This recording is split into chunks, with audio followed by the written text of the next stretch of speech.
I come across this a lot when dealing with right wing individuals and people who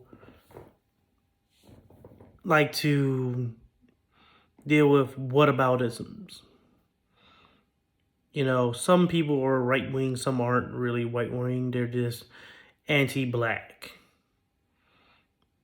They are those type of, well, I'll call them hustle individuals, people who are somehow making a way for themselves, but don't understand that they can actually be better, do better with themselves if they just had the help that others want and say that we need. So I come across this a lot. And I know people want to know how I normally deal with it. Sadly, you're going to have to go a few rounds with it so you can really see if the individual has a actual genuine concern, right? Some people you may think is all about the whataboutisms because they bring it up like, oh, what about this and what about that? When the only thing they're looking for is gotchas. They're not really concerned about the problem themselves. They will say, oh, what about, Jewish people?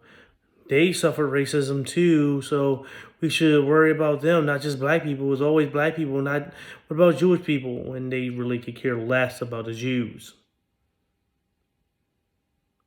They will say, "Oh, what about Asian people? They were, discriminated upon too during this whole coronavirus thing, and they were being made fun of and attacked and everything. It's not just black people, as if we are just saying it's 100% black people that we need to worry about. We're saying we should focus our attention on black people right now. This is what we want to focus our attentions on. We are going to go to them eventually because we already know that if we focus our attention right now on black people, because they do have a lot of power and can take care of the situation, i.e. the 1965 Civil Rights Act, it can help them out too. Those individuals who do these type of whataboutisms normally know that if we focus our attentions on something else and divert our attentions on something else, so they will get us to worry about Asians and their racism, and the Jews and their racism, and then they're gonna bring up the Palestinians and what's going on in Israel, and and about the Hungary over in this mostly white impoverished country. Oh, what about anything but to get your attention on black people and their struggles, because they know they don't have anything else. Like, let's say we're talking about, oh, we need to worry about the racism that's happening with black people, cops going around killing black people. They will say, well, I wasn't shot and killed today, and I'm black. As if you have to be that. As if we're saying that all 100% of the altercations with black people are dealing with blacks being killed by police. Like, if you just walk across the street and saw a police car drive down the street right past you, you should be dead right now, but you say, well, I'm not dead, so that doesn't mean that it ever happened. Did George Floyd get killed? Yeah, he was murdered. He's not faking. He's not a crisis actor. I know Alex Jones and people like him and Matt Walsh and whatnot say, oh yeah, they're just crisis actors. He needs an Oscar if he got that going on. Because right now he's still on the ground. Maybe we need to get him to finally let him know, hey, George, the scene is over. You can come out now. Oh, you can't because you're dead. Come on. How many times have we heard of a situation where an unarmed black person is mistreated, attacked, racially profiled, or harassed, and the officer gets away with it? Like, that was mainly the whole thing that was going on with Derek Chauvin, if I was correct. People were worried that here we go again, an officer, they're going to put him up there just so they can show, hey, he's immune to any type of legal action. Even when it was blatantly obvious that this was a murder. Literally, if you remove those clothes that he was wearing and put him in street clothes, it would have been first-degree murder. Literally, that's it.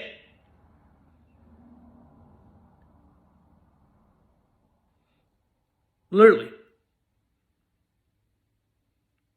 Because he was wearing police attire, this gave him some form of immunity from killing George Floyd. Enough that he gets second-degree murder. Because you had plenty enough to prove 100% his intent to kill George Floyd. If a person can't breathe and you're cutting off their air circulation, why would you keep your knee on their neck 4 minutes after they were dead? You wanted to make four damn well that he wasn't getting the hell back up. But anyway, back to the handling of these whataboutisms. So you go a few rounds and you find out if they're paying attention. Make sure to state that, hey, we're not trying to say that black people are immune from committing crimes. Say it at least 3 to 4 times. If the individual still misses the fact that you said it 4 times, he doesn't care. They don't care about the situation that they bring up. That's when you go and you bust out the, hey, so I know you really don't care about the situation as much as you think you do. And the only thing you want to do is take our attention away from helping black people. So I'm going to end the conversation there because you can't find any reason why we shouldn't be focusing our attention on black people. So you bring out basically whataboutisms to try to divert our attention onto something else other than black people. Because you don't want blacks to succeed. Because you feel as though either you're this hustle mentality type of guy and you happen to have things going good for you. So you believe that, well, only thing you had to do was do what I did. Well, you got to remember, you got what you got because of the situation you're in. And truthfully, you should be doing and getting a lot more. So if you happen to have the ability to work 2 jobs, why do you have to work 2 jobs? A lot of white people work 1 job, and that's it. They work in the morning, the typical 9 to 5, sometimes it's 9 to 3. Come home, rest the day to themselves, and get paid significantly more than you do. And you're out there busting your ass, living off of governmental assistance, working 2, 3, 4 jobs, while putting your kid through school, while your wife has to work 2 to 3 jobs, while while helping the kids out when they come home from school, after she comes home from work, and you believe, well, I made it. You're living paycheck to paycheck. Those rich white people that's stopping blacks from progressing, they don't have to do that. They barely have to work. They work because they like to. That's why you need to understand. We are at a crucial moment in history. We finally got an officer who blatantly murdered someone to finally have some form of justice. Well, I wouldn't say justice, I would say more of accountability. Justice would be George Floyd is still around, and George Floyd is still alive, and George Floyd went home. So, we finally got some form of accountability. Let's enjoy it a bit and, look at the bright side. We're moving forward a bit. Very minutely, very small steps. Not even inches, you may say centimeters. But we're moving. Younger generations are starting to see and act and do things that older generations would dare to say and do. We may eventually come to a situation where white supremacy is like an old fad and is gone away. People like you, we really want to be into that.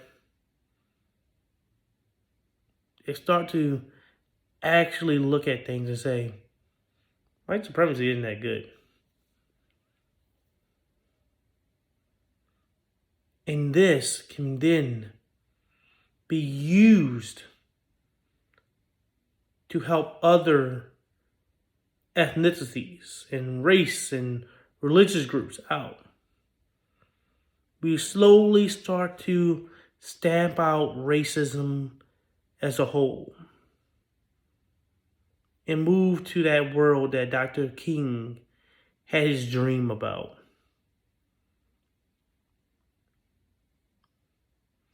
If you need proof, just take a look.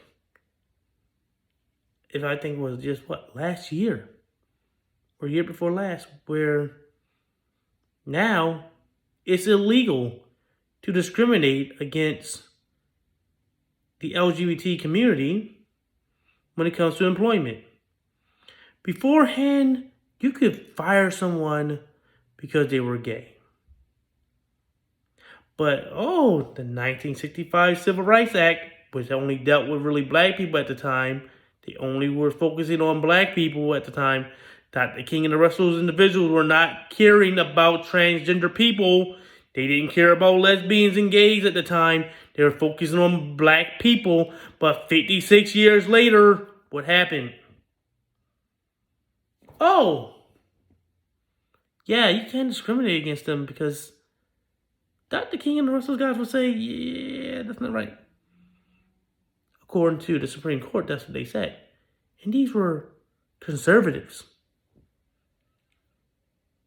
Who said that, by the way? Conservatives, handpicked by the racist in chief himself, Trump. His Supreme Court judges said, hey man, we gotta give it to him.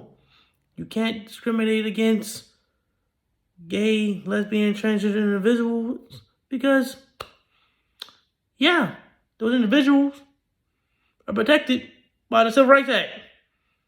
Yes, we know that the original writers of that act was not paying attention to gay, lesbian, transgender individuals. They could care less at the time. But the rules are the rules. and it has to cover them. You see, that's the reason why people are fighting so hard to try to stop black people from moving forward. Because they know, without a shadow of a doubt, it's going to, like a waterfall, flow down evenly to everyone else. If we give black people better pay, then we're stopping a woman, be it even white, from getting a better pay than her white male counterpart. If we treat black people as if they're regular human beings, we're stopping the undocumented immigrant from coming here and being treated like a human being as well. Of course, they know that this is happening. So what they want to do is try to divert your attention to anything they can to say, look at this squirrel, that squirrel. Don't pay attention to black people. Pay attention to any and everything else. Because we are afraid that if you do, the things that we took for granted, the people we get to hate upon, we can't do it anymore. So, back to the whole topic at hand, in the beginning. How to deal with those whataboutisms. Sadly, you have to learn when to walk away. If you're in a debate with a conservative, right-wing individual who wants to use the whataboutisms, if it's a certain person that you know keeps using it, call it out straight up. Like, let's say Ben Shapiro. He loves to use the whataboutisms. If you're in a debate with a Ben Shapiro, which I would love to be, because he's not as bright as you think, even if he has a Harvard Law degree, you can easily just say, man, you really don't care about what you think you're saying. You really don't. You just want us to pull our attention onto something else and not worry about progressing black people. Straight up. You just don't care about that, really. So can you really start to focus your attention on something and actually toss out an actual problem instead of some basic whataboutism that really doesn't work? Because you don't care. When the last time you actually gave a damn? Something like that will work. Because why? You defeat their talking points straight off the bat. As soon as you bring it up, you're like, you really don't give a damn about that because you wouldn't have brought it up. What you care about is making sure black people don't have the rights that they should have. You really care about making sure black people don't progress. That's the only thing you care about, because you wouldn't be trying so hard to divert our attention onto something that we know will be taken care of because you're taking care of black people. Asian people being attacked and being, dealing with racist harassment and things like that. We know we're taking care of that. We're taking care of that. Why are we doing that? Because we're taking care of black people. Because if we take care of black people, let's talk about racism, dealing with them, it's going to go ahead and pour down, not trickle down, pour down to other minority groups. Because already proven with the Civil Rights Act. The Civil Rights Act protected LGBT individuals 56 years later. Talk about literally taking care of a problem by just literally focusing on black people. That right there was perfect. And if that can happen with that, think about other rules and laws that will other minority groups be able to take care of. Let's say you're a Native American, right?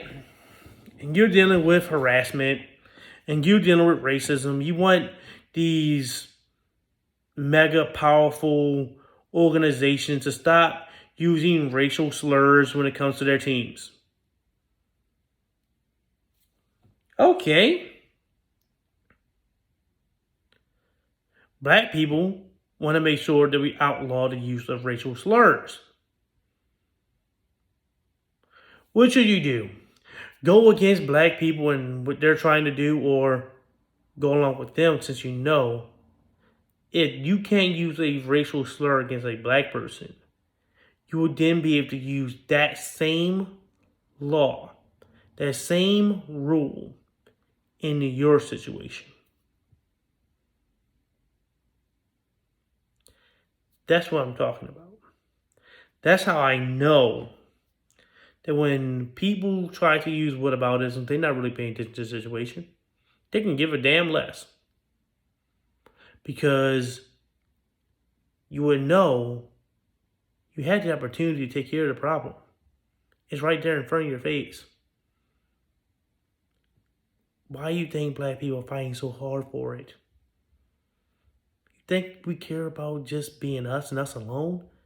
We know that when you create laws and rules and norms into existence, and definitely laws specifically, you can't specifically outlaw and write in favor of a specific group.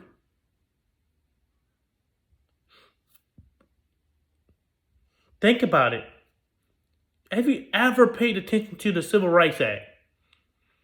It says discrimination based on race and gender and sexual orientation. It doesn't say you can't discriminate against black people and black people only. It doesn't. It hits a broad spectrum of individuals. So what you think is going to happen when we start to really get things going? We start to really focus on police brutality and stopping them from doing things and actually having them actually pay attention to things, holding them accountable for murdering people, stopping them from being able to kill people with reckless abandon.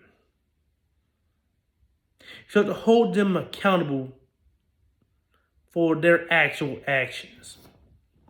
Police will stop actually just pointing out their guns and that's it. They'll bring out tasers. They will stop and think before they react. Situations like what happened with Tamir Rice would never happen, where a police officer just pulls up, open the door, and shoot the little kid dead. Wouldn't happen. They'll be able to know and identify the fact that the child has a toy gun, not a real one. Things like Kyle Rittenhouse wouldn't happen, where he can walk the streets, murder two people, injure a third by shooting his arm off, making him permanently handicapped, and he goes home, goes to bed, and gets a chance to wake up the next day. And all because a video goes viral. It's the only reason why he even got arrested. He's free right now. He don't even have a court date. Think about that. He doesn't even have a court date. He's free. Nothing happened. Or what about Dylan Roof? Things like that would never happen. Where he can go and shoot up a black church, killing people, and then go to Burger King and get arrested without even a wrinkle on his shirt. Things like that won't happen anymore Because why? Because we know that they will start to think, hey, I need to focus on myself. And if I'm doing this right, because I don't want to go there and just kill someone and I could use my taser. I won't shout taser, taser, taser while putting holes, holes, holes in a person's body, body, body. Just think about it. That's the only thing. Thanks for hearing my rant about basically whataboutisms. Don't forget to like, comment, and subscribe. See you guys soon.